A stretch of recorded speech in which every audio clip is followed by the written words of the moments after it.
thinking everyone here knows who I am. So if not, my name is Jerome Sims II, 2000 West Point grad, fourth generation veteran. My dad's a retired Colonel United States Marine Corps, Mustang, hoorah. Grew up in Northern Virginia, in Woodbridge, to be exact, represent.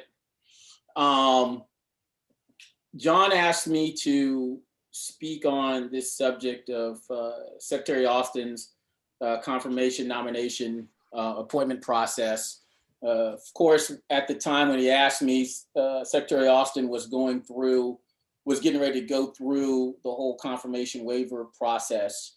Fortunately, we are past that phase, but to the point that Mike was making a little while ago, I can go into some aspects of what was going on there, some behind the scenes stuff and some stuff that's kind of upfront that you read for yourself. I'm trying to think what else. Yeah, so let me just go into that. So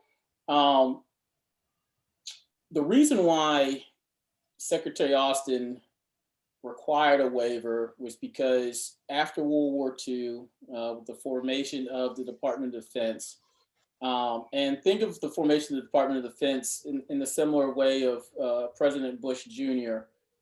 Forming Department of Homeland Security. So prior to Department of Defense, it didn't exist. What's now the Department of the Army was the Department of War, and then also you had the Department of the Navy because it's constitutionally mandated for us to always have a friggin' Navy, right? But because of Great Britain decolonizing itself and us having to pick up the piece, the United States having to pick up the pieces of not really colonial expansionism, but more of maintaining security of the world, especially with communist threat. President Truman felt it was important to form a Department of Defense to wrap his arms around the entirety of our military force, right? But in that creation, obviously there was a Secretary of Defense. Mind you, at this period, the number one military person in the world was MacArthur, okay? And everybody was either loved or was in fear of MacArthur. If anyone's read the book Master of the Senate, I didn't break up on y'all, did I? No, you're still here. Okay, cool. Something changed. All right. So if anyone's read the book Master of the Senate, it's really massive. I got it up here somewhere. Hey, right there. There's a part in there where MacArthur's coming back. He's come back from Korea. He's just been fired by Truman, and Lyndon Johnson and the other members of the Senate, both Democrats and Republicans, were afraid that during his parade down Pennsylvania or Constitution Avenue, one of the two, that he was going to turn left and walk into the White House. Like literally, this was a fear. I read it in the book. It shook my mind. It shook my mind. And so when they created the position of Secretary of Defense, they purposely put in the 10-year waiver because they didn't want a recently retired general officer to have influence over the force from a personality perspective, right? And they crafted this, whether one likes it or not, and people can debate this. It was done out of fear, but fear of because of MacArthur. Let's say, yeah, if one of MacArthur's subordinates would have become Secretary of Defense, right? MacArthur, there was a logical belief that MacArthur would have been able to really be like the Wizard of Oz with respect to that position. And this is why George Marshall was only Secretary of Defense for 1 year. This was the first time they passed the waiver, right? So then you fast forward to General Mattis, and people were against the waiver, but not adamantly so. Most of the folks in the national security Democratic circles were actually very pleased with the Mattis election because we knew that since Trump wasn't taking any Democrats, he wasn't taking any never Trumper Republicans, Mattis pretty much was the best person he could get. And I just speaking personally, I've interacted with Mattis in the past, before he was Secretary of Defense, level-headed, great guy to hang out with. I'll just throw that out there over beers. But to my point, that was the best that honestly that Trump could have done with respect to sanity. And as we've seen over the last 4 years, God bless sanity where sanity could be placed. So now you fast forward to the present with Lloyd Austin. And I don't want to get too personal in this, but you know, we can talk. We'll get into history in a little bit, but obviously the waiver was required for Secretary Austin to become to become the secretary for everything I just stated. He has now been retired for 4 years, right? Actually 5 years now. It'll be 5 years really soon, right? And so obviously the pop-off defense for the waiver was, well, okay, what's another 2 years going to do, right? So we've gone through this 4 years of tumult, if that's a real word. In every department and agency in the federal government is in shambles, right? If Joe Biden, who we all elected because we believe he can restore sanity and posterity and all the other positive adjectives you can throw on to our country, if we truly believe in him, right, then how about we just take a chance with his selection for Secretary of Defense, right? So that was the pop-off answer. So now let's go back to history, right, as to why the significance of Lloyd Austin holding this position and becoming Secretary of Defense. So as most of y'all know, Secretary Austin is a West Point graduate, class of 1975, right? He's just over the 100 hump of Black West Point graduates, okay? Probably about the 120, probably the 130, 150 range without doing the actual counting. The first West Point grad was Henry O. Flipper, class of 1877. Second graduate, Charles Young, one of my heroes, class of 1889. Number 3 was Benjamin O. Davis Jr. in 1936. So think about that massive gap between West Point grads, 1889 to 1936, right? And then you fast forward only, just 41 years later to Lloyd Austin, right? Actually, there's not a lot of people on here, so pretty much I know everyone who we're talking to. So try not to talk like this is a freaking lecture. So, for those who aren't aware, pretending there is a big crowd, obviously, you all are aware, Black people have been fighting in our nation's wars since the Revolutionary War. But if we're looking just in the modern era, World War I to the present, when we declared war on Germany, what most people aren't aware of, well, no, they're aware of this piece. Black people went in droves to enlist, right? So the draft was put out, but Black folks like my great grandfather went in droves to go enlist, but they were barred from enlisting, right? They weren't allowed to enlist in the army because they were Black. But then when the United States was not getting its numbers from the white population, right, from their draft numbers, then eventually, I think about a year or so later, they finally opened it up to allow Black folks to enter the draft, or to enlist, I should say, right? And I've got the numbers in a book somewhere. I was going to pull this out, but John told me he was going to do the history. That's okay though. He's still my people, John. But it was I say this in a positive sense. There was an overpopulation of Black men enlisting in the army to serve in World War I with respect to the white population. Okay, so then all the American forces under Black Jack Pershing, another great West Point grad, they get to England to continue their training, and France is just begging and begging and begging for soldiers, for American soldiers. Pershing's like, we are not ready. We're not ready. Please, we need soldiers. We're not ready. After several months of begging, Pershing says, okay, you can have some soldiers, but here are my Black soldiers, right? So he gave all the Black soldiers to the French army. And so they fought under the French flag, under French command, while the white American soldiers remained in England training so that they could be properly prepared to fight, whatever, however that's freaking defined, right? Which is why anyone who reads anything about World War I, you'll see like all these Black service members with French awards, and this is when the whole, Black soldiers in Europe thing began, and the Black expatriate population spawned from this. So then you fast forward to World War II, right? Similar situation, right? We declare war, Black people want to fight, we're not being allowed to fight. And finally, when the Army realizes that its numbers aren't meeting the needs of the fight, Black folks are finally allowed to fight in combat, right? Prior to that, we were allowed to serve, and I stress the word allowed, to serve in service and service support roles. In the Navy, you can only be a mess daddy, I forget a steward, right?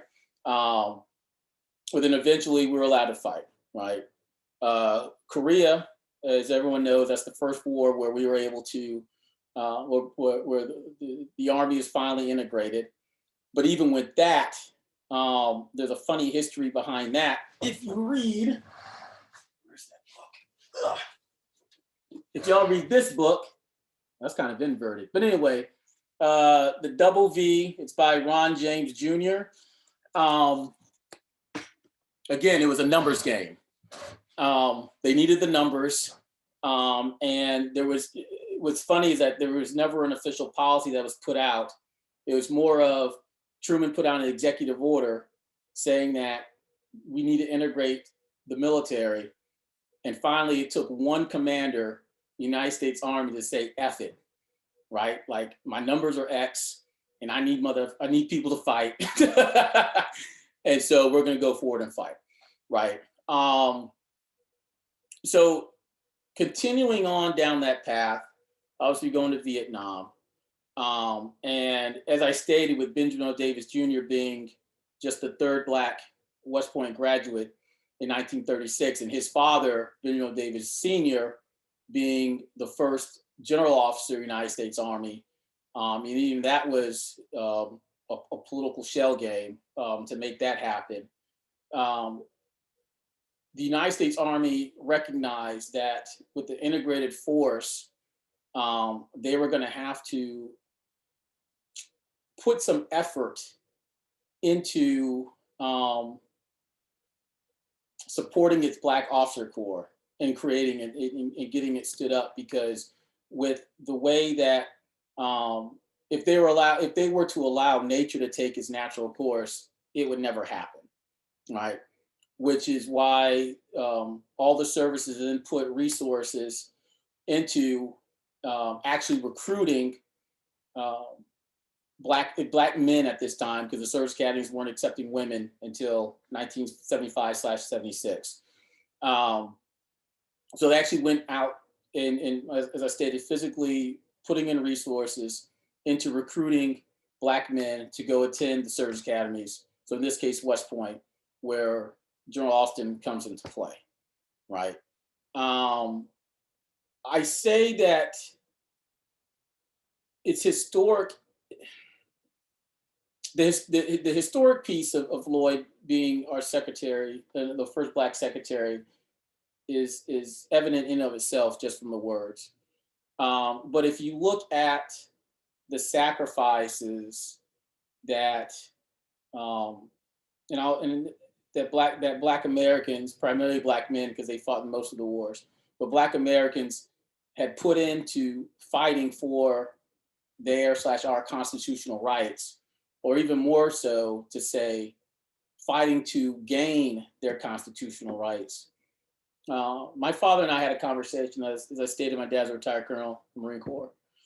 And we had this conversation back in 2005, I think. And it was pretty much along the lines of, if you use logic and common sense, right? Logic and common sense tells you that Black people should have never been fighting in any war since they got freed from slavery, right? I mean, I'd like to say I wouldn't, because, if you're terrorizing me, not letting me get a job, you're not letting me vote, you beat me down, you treat me like I'm not even a citizen, why should I fight? But what a lot of people aren't aware is that when the Declaration of Independence was being crafted, right? The slaves knew that this was happening. When the Revolutionary War was going on, the slaves knew it was happening. When the Constitution was written and ratified, the slaves knew, right? And so for those slaves, generation after generation after generation, their sole goal and dream in life was to be an American. And so when these wars came about, right, the men in these families said to themselves, we're going to fight in these wars to prove to white society that we are just as American as they are, if not more so, right? And so Lloyd Austin, being our Secretary of Defense, kind of speaks to that legacy. It's almost like an intangible thank you, Black Americans, for standing by your country when your country chose not to stand by you. Thank you for being American when, for all intents and purposes, you had every right to not be an American. You could have left and gone to Liberia. You could have left and gone to Haiti and Dominican Republic. You could have been like the 20 Black folks who decided to go to the Soviet Union 60 years ago. It's a weird documentary, but you could have chosen left and gone to Europe or whatever, but you chose to stay here because you believed in the American dream. And so, to all the, obviously it's a done deal now, but I had to do a lot of behind the scenes sword fighting in support of Secretary Austin, because what's interesting is the Republicans were cool, right? So the way this story goes, and this is inside baseball, but as soon as we knew the confirmation was coming, I get a call from the transition team because they needed some assistance in countering the negative press. That was the biggest thing, countering the negative press. And all the negative press was coming from primarily white progressive national security supposed experts. Actually, one of them being a classmate of mine, but that's a story for another day. And we kept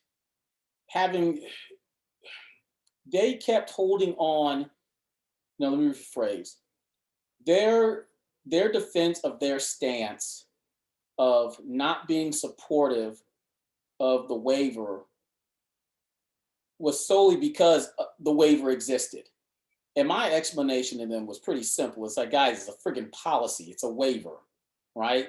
It means nothing. Their defense to my statement was, well, I stand on my fundamental principles, and this is breaking my fundamental principle. And I said, dude, the 10 Commandments, the Beatitudes, West Point's honor code, those are friggin' principles, guy.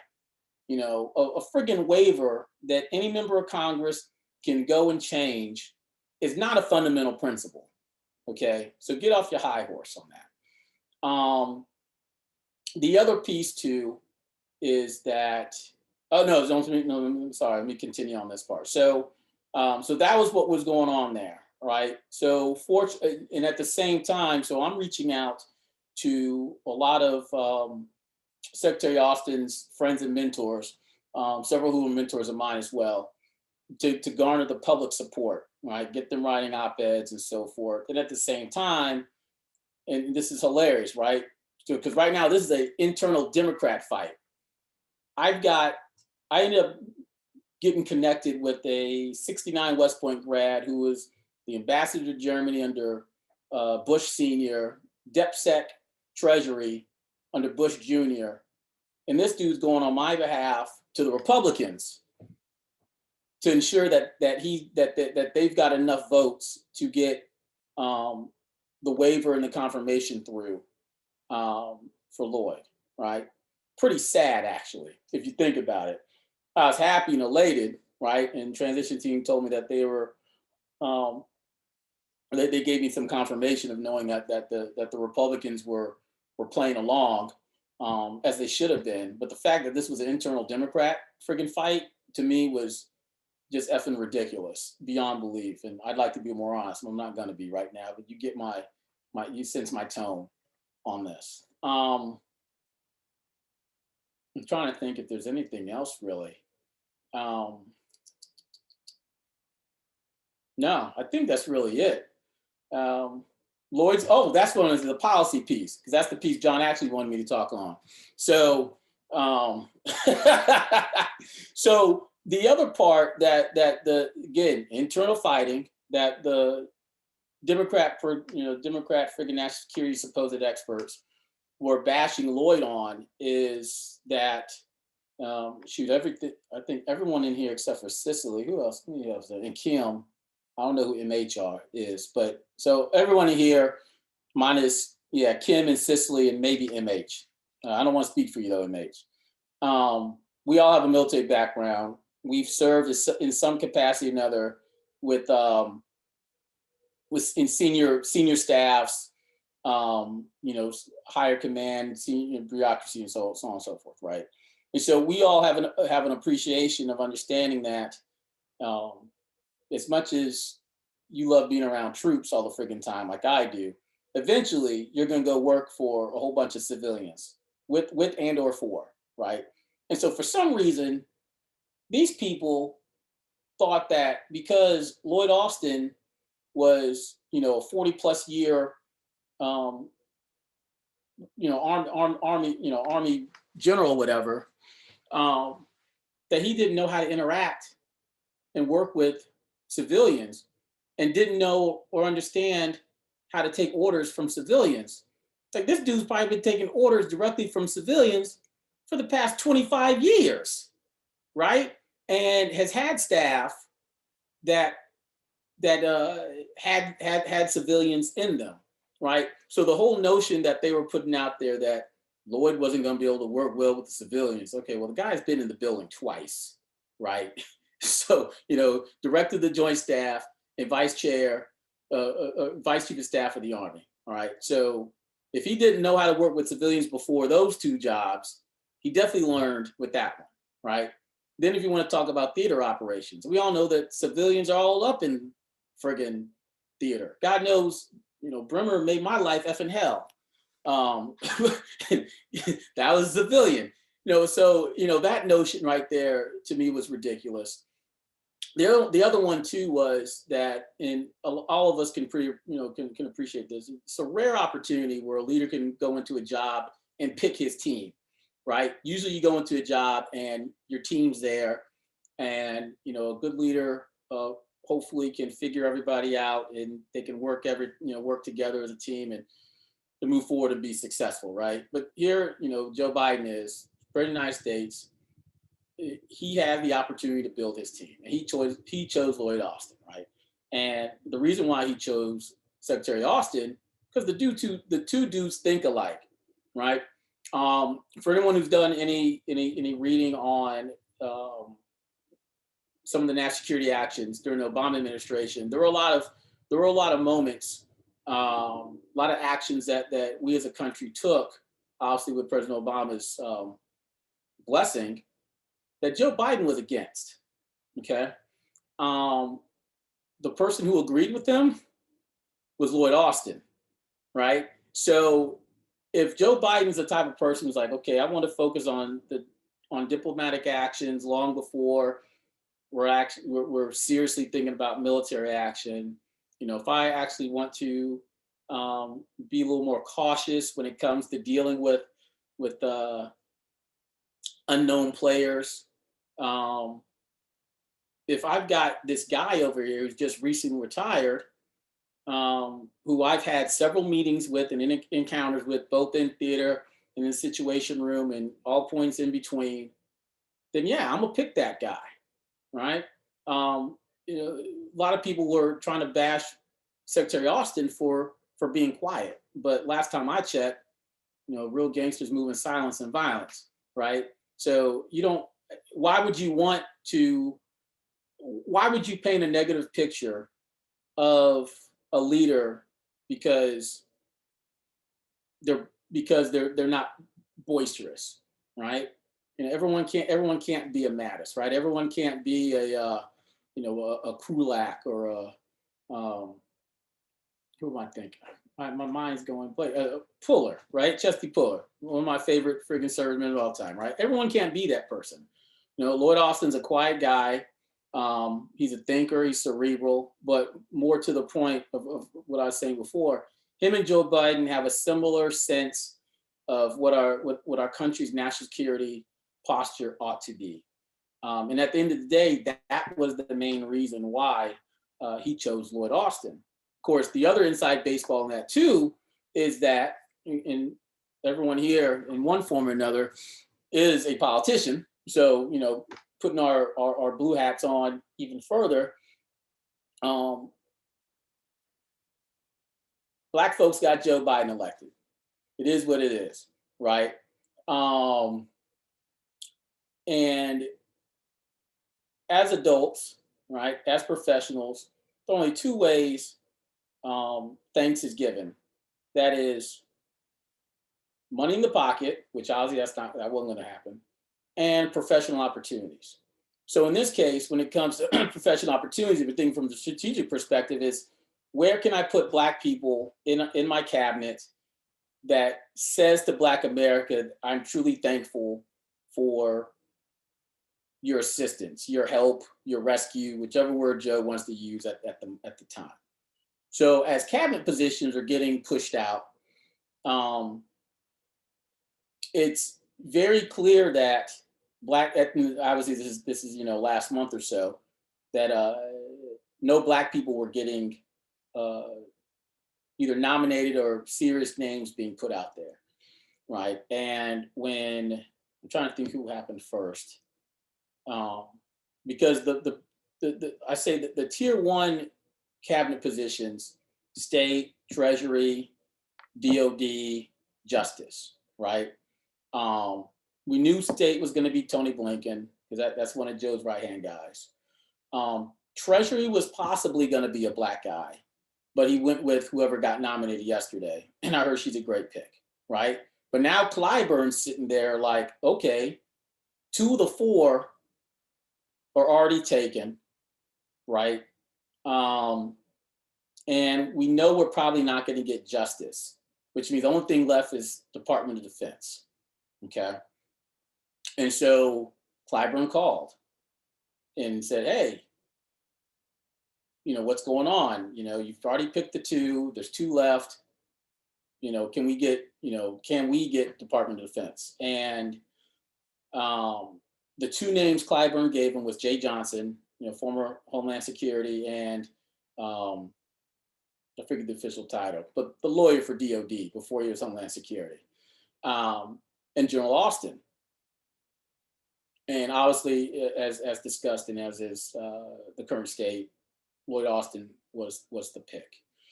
But that's the play that had to happen, because if Clyburn would have picked up the phone, we don't know what would have occurred, and then there'd be more inside baseball that we'd be playing right now. So I think I've said enough for now. And yeah, Julius, you're right. He is like a lot like Joel Jones. Questions, comments?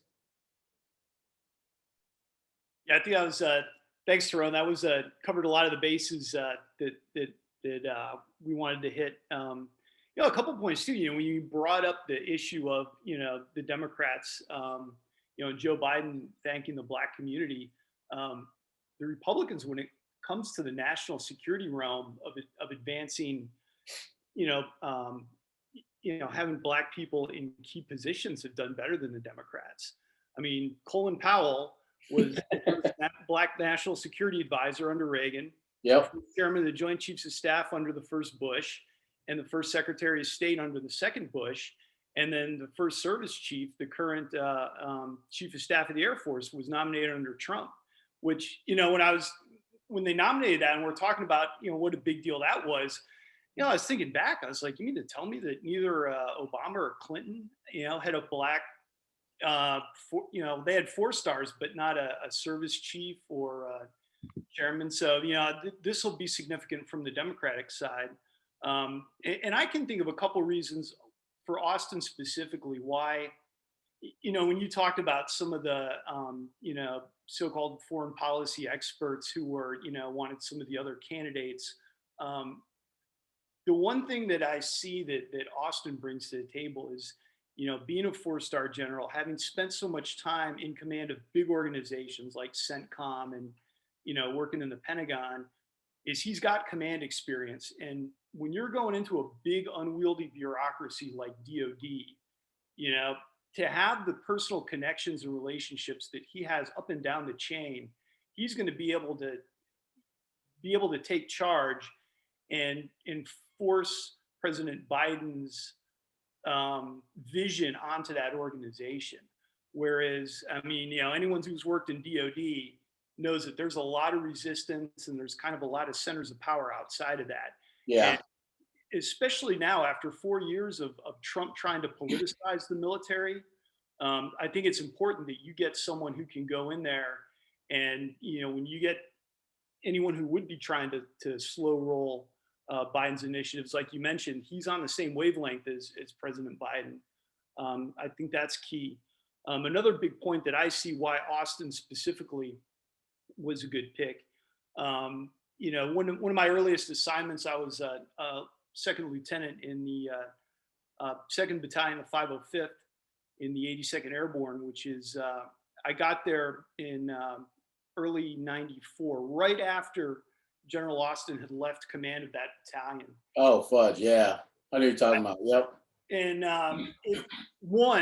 every soldier, every officer, to a man, loved the guy. I mean, he was very highly thought of. But the other big thing, which is relevant to what's going on today, is there had been a soldier in the battalion who had been involved in white supremacist activity. And at that point in time, in Fort Bragg, there was a problem with the military, with soldiers in the 82nd Airborne being involved in some of these racist skinhead groups.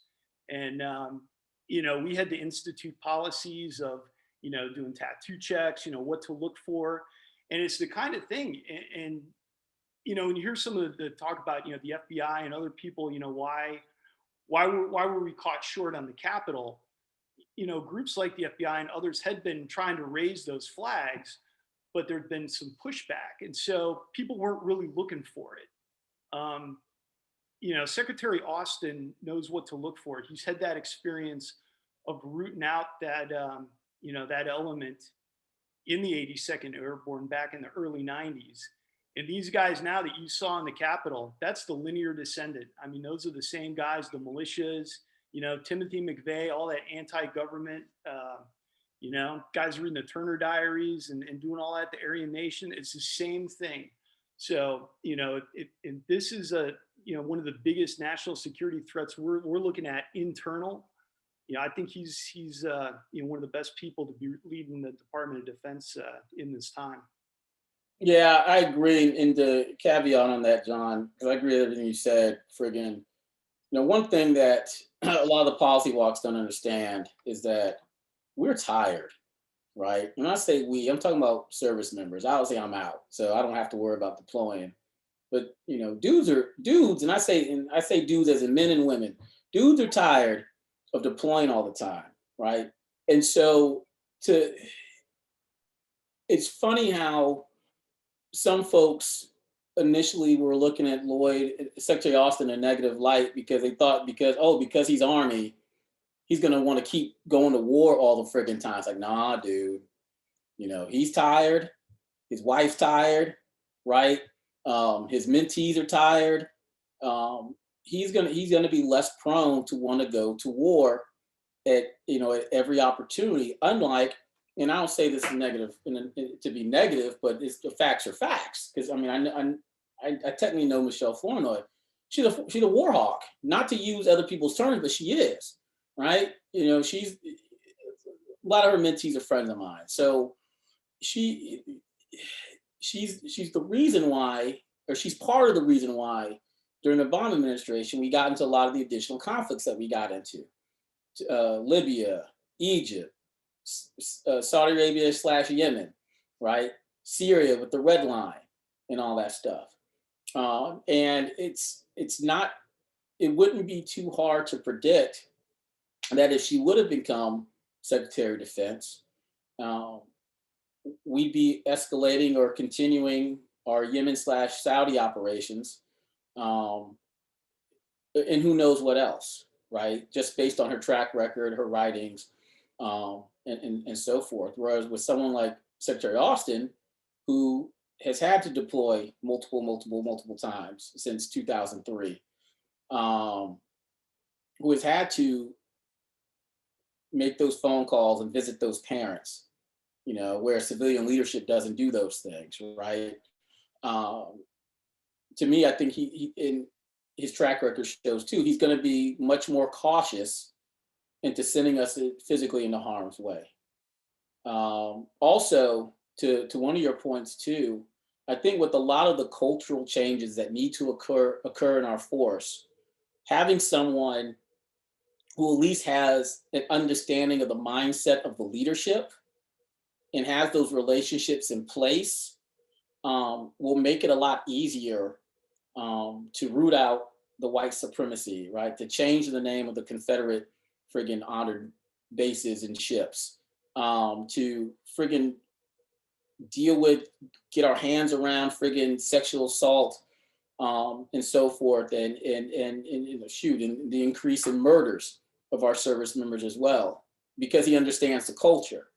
Whereas if you would have appointed, if President Biden would have appointed a purely civilian, never served a day in their life, Secretary of Defense, sure, they can get a lot of smart policy people in place, but if you don't have, the people who either have done it or know what right looks like involved in that policy crafting process, you're not going to achieve success, right? And for those who've worked in the building or higher headquarters, a lot of great ideas get crafted up here, but if the relationships don't exist further below, those great policies never get properly executed, right? So. Yeah, I agree.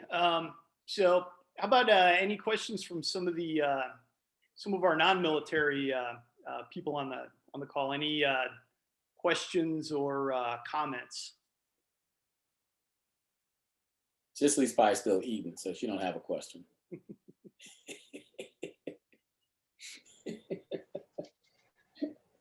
John, I would like to. Oh. I am military, but I do have a non-military question actually for other folks who might want to chip in. I was just thinking, listening to all the tremendous history, I knew some of it, but a lot of it I didn't know. And I'm thinking back about how when Obama came in, and a lot of people, I think, relaxed, like, oh, we've achieved something. And we've seen since early on with the Tea Party, but since then with Trump, it's just, we've seen that in some ways we just uncovered a lot of the racism and stuff that had been kind of discreetly hidden in the back closet before. And I'm wondering now with African American as SecDef, what else can we do? I mean, because just by having someone at the top isn't going to change all the attitudes in other places. And what do we have to do to kind of solidify this and make sure that these white supremacists don't have any more comebacks, or that we can solidify equality? I don't know what the way is, but it seems like it's not enough just to do this once. We need to make sure it's solidified. So I smile. So I fully agree with you, of course, Mark. That's the current fight right now within DOD. Lloyd, right, Secretary Austin right now is a little sequestered because brand new position. He's still feeling his way in. I don't even think it's toes technically in the pool. If I'm just speaking proverbially, but you're right. It can't just be a symbolic gesture of having a Black Secretary of Defense. Our force is a diverse force, just like our country is diverse, and which means that if we're going to truly want to tackle and solve these issues and problems that exist within our force, which is merely a mirror of what's going on in our country, then we need a diverse friggin' leadership within Department of Defense as well. And so it behooves of the White House to ensure that there is Black, and trust me, there are going to be women in place. I already know this. So to ensure that there are Black, and Asian, Hispanic leadership within the Department of Defense, so that these policies can be properly crafted and hopefully properly executed. But that's the fight we're fighting right now. Can I add something there? Yeah. Sorry, I came in late. I know someone put something up. Tyrone, Hua, thank you for joining tonight and giving your perspective on, I think what we were talking about is Secretary Lloyd Austin. I do have a few comments, and I just want to, from what y'all brought up. We spoke earlier about services, and just recently you mentioned like diversity of the force, right? So what we know, I'll use the Marine Corps for example. The Marine Corps has never had a person of color leading as a commandant, right? Whereas the Air Force, we saw recently, to your point, John, has had a chief of staff of the Air Force and a chief master sergeant of the Air Force. I mean, that was some good steps, but there's a lot of work. There's a lot of work to do. And I think what we have to do instead of just talking about it is being about it. And this is where I appreciate what Tyrone was saying is, whoever we put inside that building, the Pentagon and other places of the DOD, it's going to be important that we are truly a microcosm society, but that we have people in that place that look like us, that looks like America. And I can tell you from spending the past 10 years there, even to Tuesday when I was in there, it doesn't look that way, right? So as this new administration assigns, Deputy Assistant Secretary of Defenses, ASDs, all the blah, blah, blah, you got to make a conscious effort and be intentional about who you're putting in these seats, right? And to General Austin, I think what he serves, one SecDef is not going to fix it all. But he is, we have problems with recruiting and retention in the military, right? So he is like, in a way, this inspirational leader, whereby, across America, you have these young lads of color who may want to join the military, because I can tell you, we're falling short in recruiting and retention of people of color, right? In the military. The military of 2021 does not look like the military of 1990, right? It is predominantly white, right? And Asian. So I don't know what's going on there. So I think he's going to help in many ways. To the racism piece, I had a very senior person in the Marine Corps told me on my way, I had about a year left. And he reminded me, he was a very senior person. He said, Spain, make no mistake about it. There's racism in the Marine Corps. I said, oh, wow.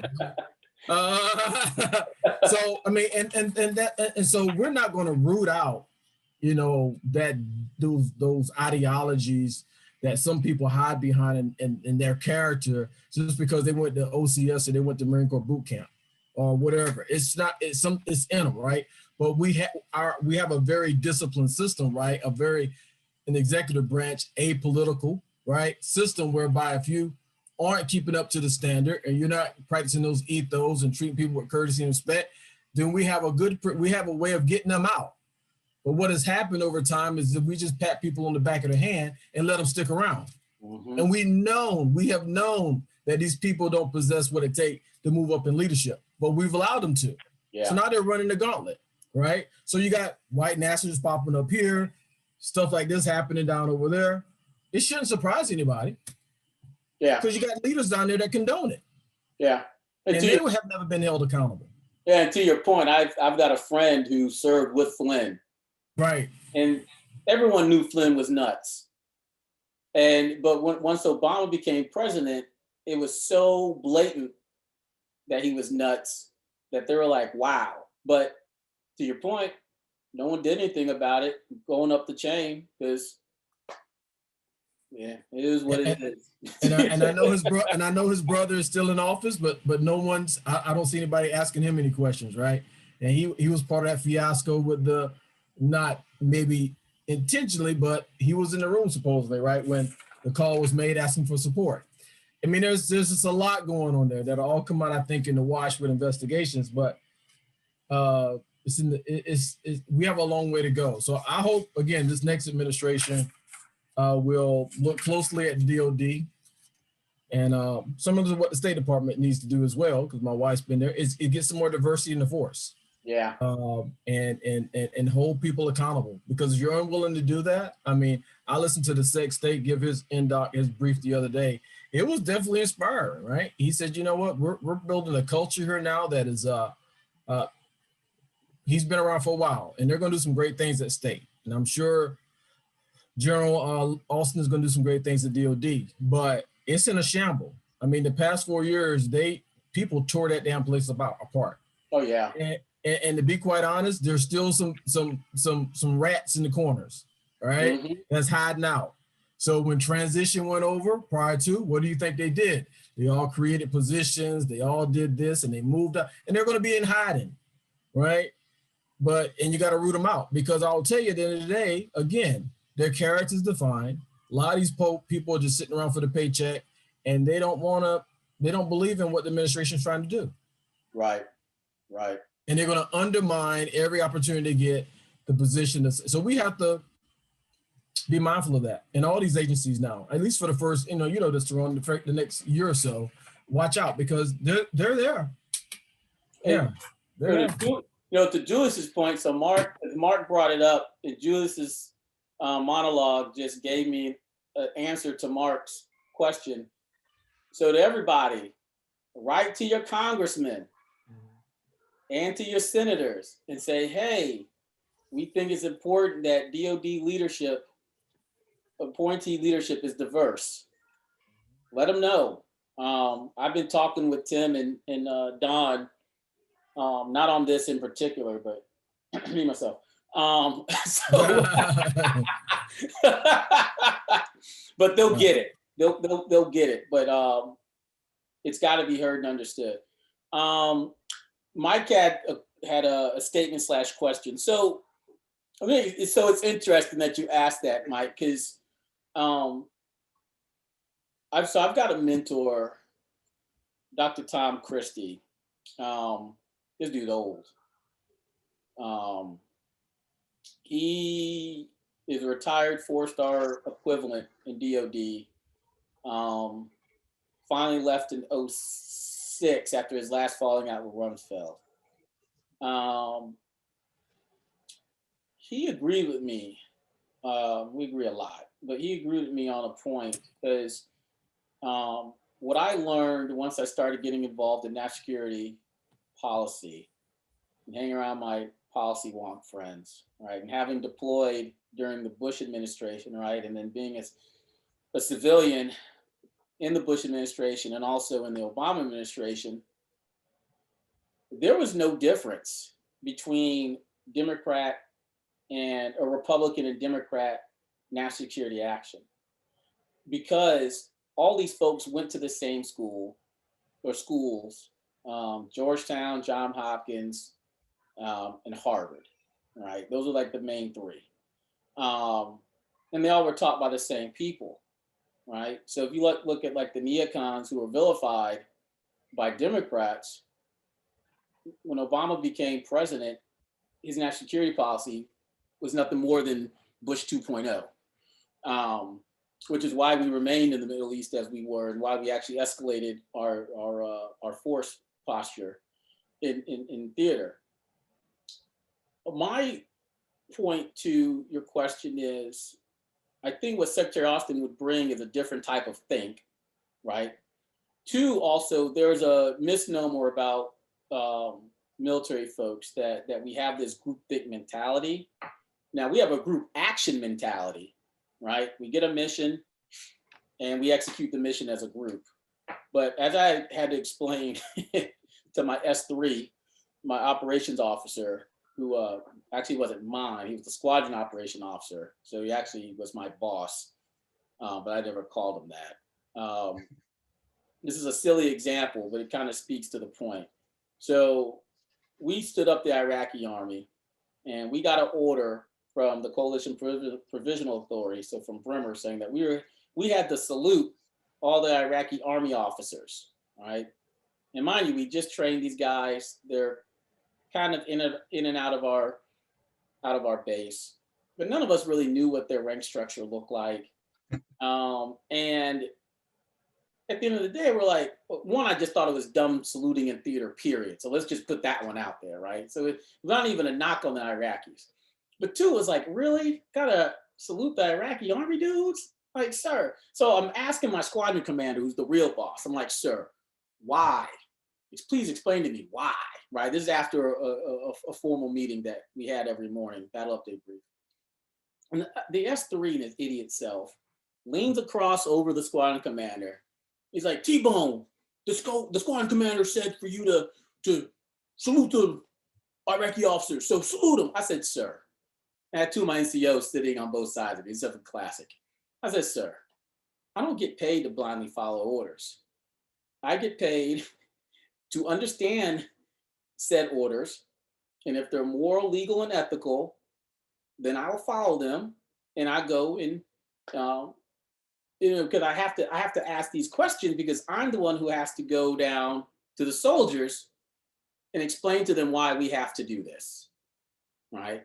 My squadron commander gave the S3 a stupid look, and then he explained to me why, and I said, "Sir Roger, I get it. Thank you for the explanation." I say that, my experiences in the Army, some good, some bad, but good leaders allow for the conversation. They allow for their subordinate leaders to discuss what their ideas are with whatever orders, or in case of Secretary Austin, whatever policy is going to be crafted, right? But then once the decision is made, then they all have, when they step outside that room, they're all speaking from one voice, right? The bad leaders are the ones who embrace groupthink, right? Sometimes good leaders accidentally fall into this trap because they'll have bad subordinate leaders who believe they have to agree with everything their boss says, not understanding if you politely tell your boss, "Sir, I don't agree," 9 times out of 10, he's going to be cool about it. And then you'll have the conversation and hash it out.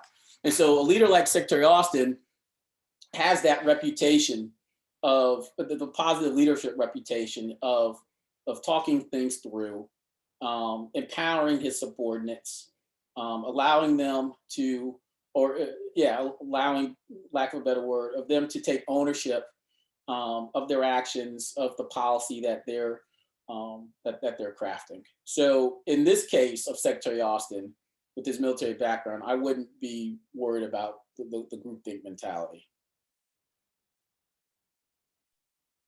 I think one thing too, when you brought up the issue of like Afghanistan and some of those other issues. When President Obama first came into office, he wanted to pull out of Afghanistan, and he kind of got steamrolled because one, he had a Sec Def, Gates, who wanted to stay in, and then also the commander in Afghanistan wanted to go in and do a full-on counterinsurgency. Mm-hmm. And so he kind of got backed into a corner where instead of withdrawing, he ended up doing the surge, which he wasn't too keen on, and when President Trump, same exact thing happened. Mattis wanted more troops, so he sent in more troops. He kind of said, well, we're not doing a timeline. Well, that was nonsense. But, I think the other thing too is that General Austin being on the same wavelength as President Biden and everything.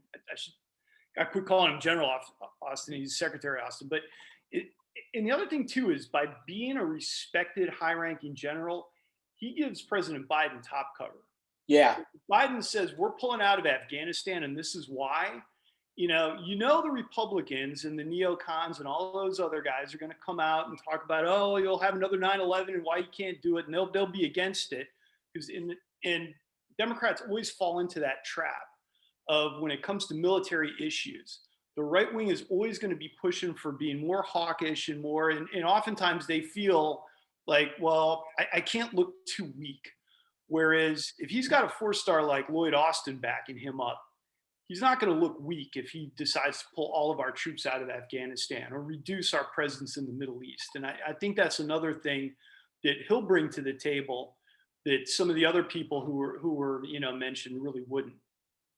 Yeah, and I think even further to your point, or to add more to your point, Lloyd Austin, the Secretary Austin has those relationships in that theater of operation, right? So even though we've gone through what one would define as a regime change, those folks over in the Middle East, in CENTCOM's AOR, who were in charge when he was CENTCOM commander, are still in charge, right? So it gives, to your point, it gives not only President Biden cover, right, but also it allows President Biden to do other things that he may not necessarily be able to do if someone else were Secretary of Defense, right? So instead of, say, I don't know, just throw something funky out there, 10 trips to Turkey, right? He just has to do 2, right?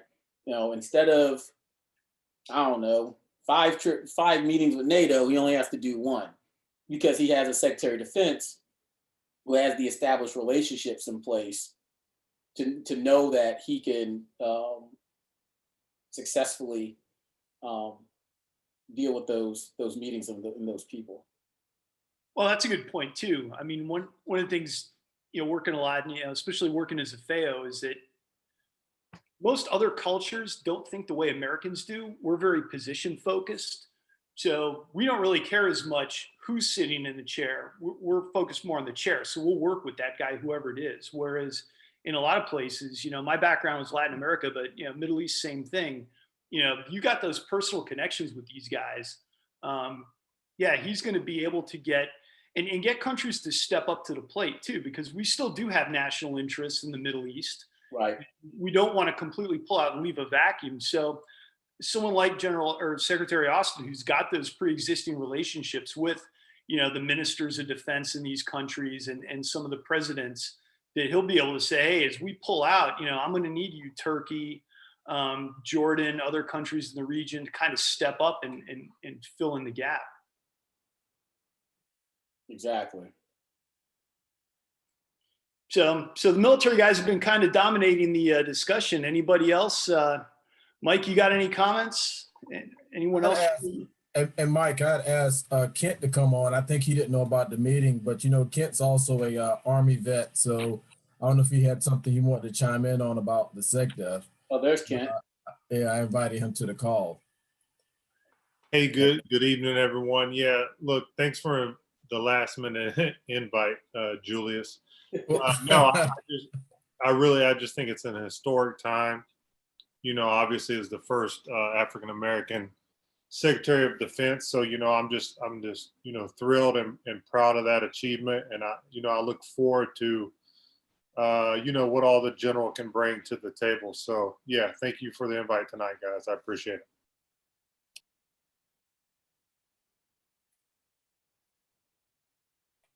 Yeah, when people talk about it, you brought up the point where one of the criticisms was he was kind of soft-spoken. I'd say 2 things. One, on the combat arms, you're kind of looked down upon if you're a big self-promoter. I mean, you're kind of, supposed to be self-effacing and kind of, humble. But the other thing too is, I mean, his nickname in our battalion was Darth Vader.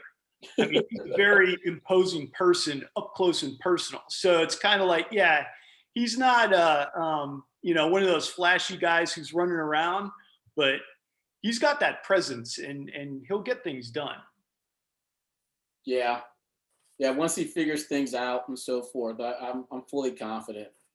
And one of the cool things too, when I was going through the process of garnering the public support, primarily from retired Black flags, but there are a bunch of non-Black folks who were publicly supporting him as well. But the number of times, especially his close friends and mentors, who I knew they knew each other because Black West Point circle is pretty tight for the most part.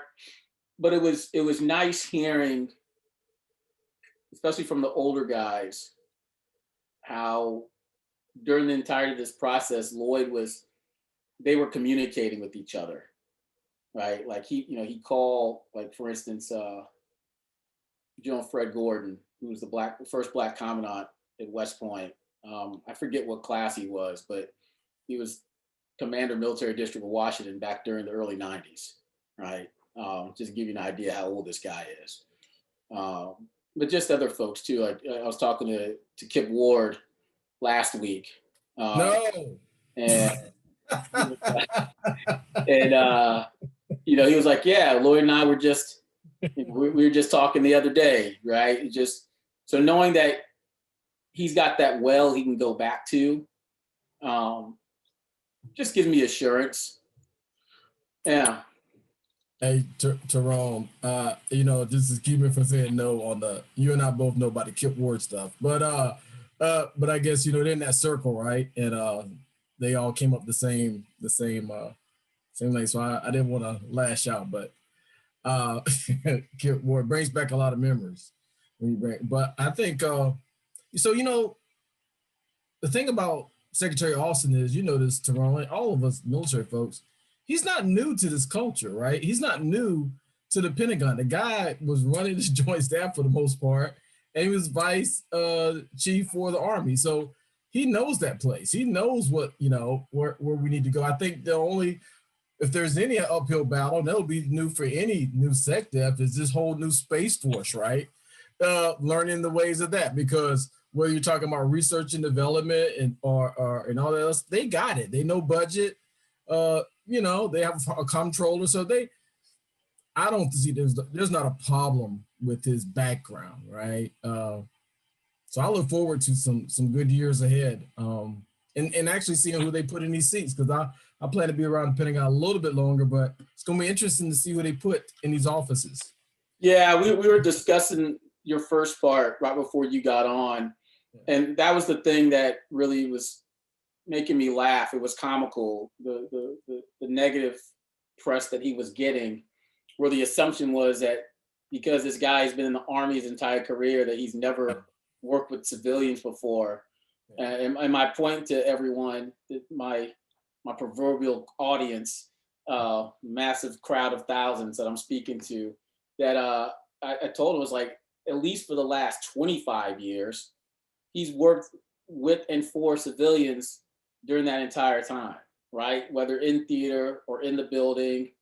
When I was the deputy chief of training for the JRTC in Fort Polk as a captain, I worked with more civilians than I did Army personnel. And so, again, it's like folks who've never served, who are in the national security space, it always causes me to shake my head with a smile when they have these misconceptions of what it means to serve, and what our service entails.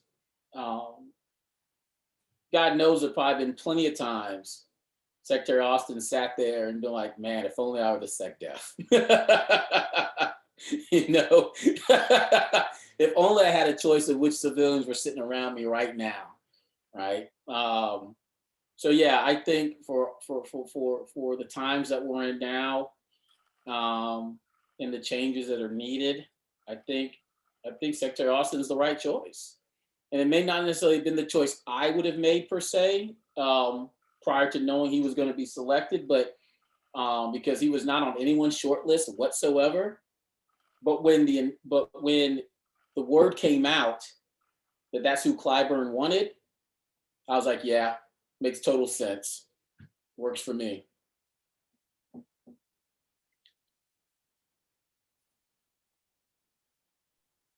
So we got any other questions or comments? Mike told me he's got a good video from Secretary Austin that we can show when we're about ready to close out, but I don't want to cut it off.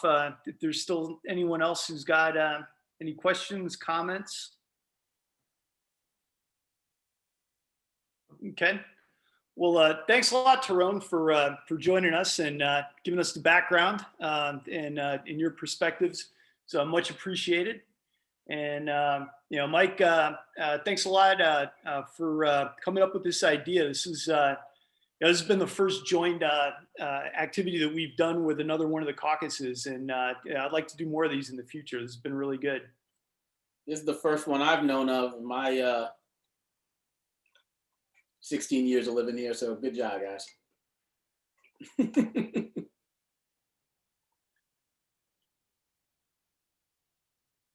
All right, let's see if I can get this to work properly real quick.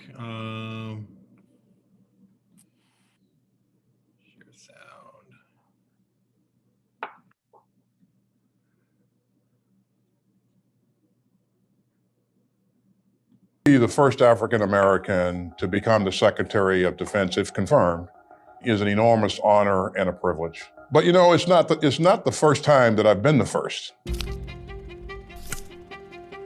Back when I was a lieutenant colonel, I was selected to be the operations officer for the 82nd Airborne Division. An African American had never held that position before. And later on, I would become the first African American to command an infantry division in combat.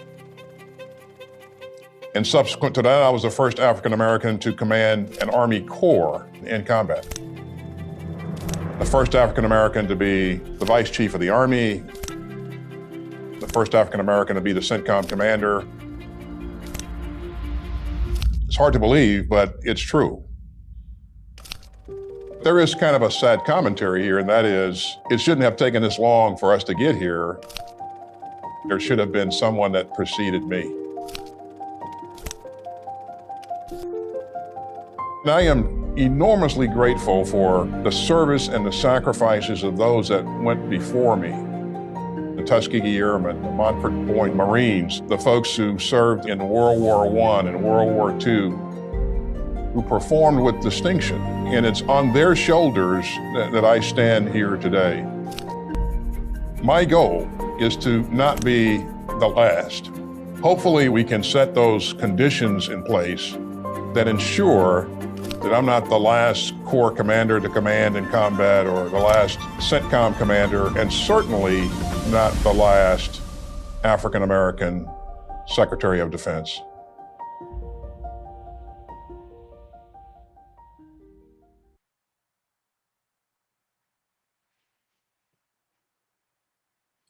Right, that was good. No longer the transition, though. It's the Biden-Harris administration. That's true. Our long national nightmare is over. All right, well, thanks a lot for everybody who came out tonight. This has been a really good, this is the first forum that the MilVets have done. So, you know, I'd like to do a lot more of these. And Mike, I'll turn it back over to you. Yeah, thanks. I don't really have anything to add. Just want to thank everyone for joining. As most of you know, we're really trying to raise the profile with a lot of these outreach caucuses. So this was definitely a step in the right direction. It was the first, like John said, but definitely won't be the last. So yeah, thank you all for joining tonight and look forward to seeing you all soon. Thanks, Mike. Hoorah. Good night.